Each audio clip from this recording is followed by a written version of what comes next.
Hello, this short video is going to be about looking at Tessaract document creation and also digital signatures. I'm currently in my matter screen. I have a range of matters there that are open or on this particular screen. On this particular one, I'm onboarding, administrative client onboarding for Fred Dibner. So if I'll go into the matter file, I'll change that to vertical. You'll see on the left-hand side, there are a number of steps that have been closed already. Initial client contact, setting up the matter, conflict check, etc. Client identification, actually I've done that, so I'm going to close that. But then I need to send an engagement letter in terms of business. So I'll send the engagement letter and get that signed.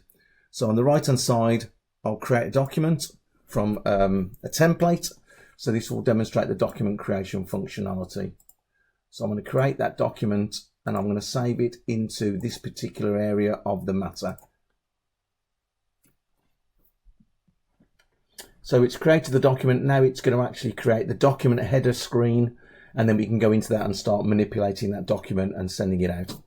So this is the document header screen. The document's attached to this, and there's the document. It's a 5-page document. The top of page 5, there's an area to sign. If I go to the bottom, just have a look at the details of the particular area. We've got the file itself, which is there, saved. There's nothing in document logs, nothing in emails. So what we want to do is we want to send this document to sign. So we'll actually set up a template. Look for engage. There you go. There's our template, engagement, external template. So I'm going to save that. Then I want to go into the signing functionality, prepare the document for signing. So here is our document. Now, at this point, I can add signature fields to documents. I can add text fields to documents, text input fields, and I can add checkboxes. Or I can load a template. In this instance, I'll select the engagement letter template, which I have set up already. It will remove any other signature boxes that I've added in separately. Now the email's unassigned. If I go down to page 5, you'll see that the signature area is ready to sign, and it's for Fred Dibner. I need for Fred Dibner the case, and there's Fred Dibner and his ID card details. So this is from details we've captured for Fred. And now I need to set up who the signature is going to. In this instance, I won't send it to Fred. I'll send it to myself just for demonstration purposes. But we would normally put the customer's email address details in there, and then when they get their first document sent to them, the first email, they would go in, they would set up a portal. And I say OK to that, and then I want to send that signature request.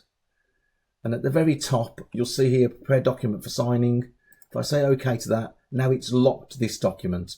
If I go back to the document header field, you'll see that I have the file there, but now I've got a document log, and it says signature request has been sent to Henry, myself, and there's the email. So the email would go to Fred, but in this instance, I've set the email signature in the document to me, so I can demonstrate the signatures. But Fred, when he gets his email, would be able to either go into the link or the portal link if he's already got that set up. But in this instance, he would have to go in and sign up for the portal. And that could obviously be detailed within the email, the particular email template. So in this instance, if I go to signing and say sign document, because I'm actually on the system and it's my email address, I can go into that document and sign it, just like Fred would be able to do once he'd set up himself on the portal. So if I go to page 5, we'll see it's awaiting signature. It's obviously awaiting my signature. This picks up the last signature because I'm on my demo environment. But if I put a new signature, and I'll just make it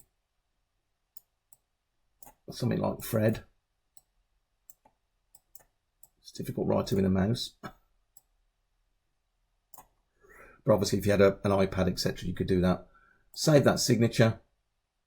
There it is. Sign the document. It'll take you a few seconds. The digital signature stamp will be created, and that will be appended to that PDF.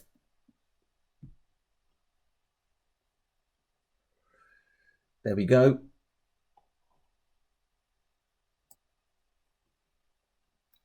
Upload the signed file. So now we have the letter of engagement and the signed file. So within the document header, we have again the signed file and the letter of engagement original.